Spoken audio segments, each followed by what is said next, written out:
Hello guys, ngayong araw tayo po ay magluluto ng laswa. Ito po yung ating mga sangkap.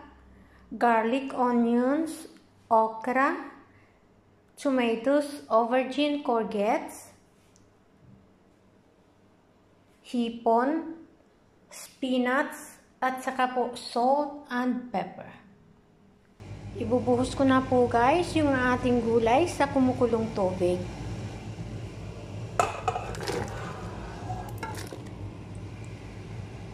So, antayin ko lang po silang kumulo, tapos ilalagay ko na rin po yung hipon.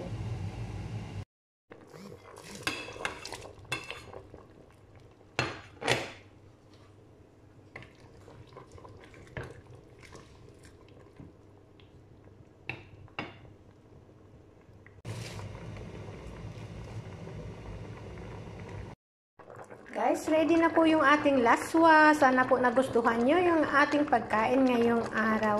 Hanggang sa susunod po uli. Bye!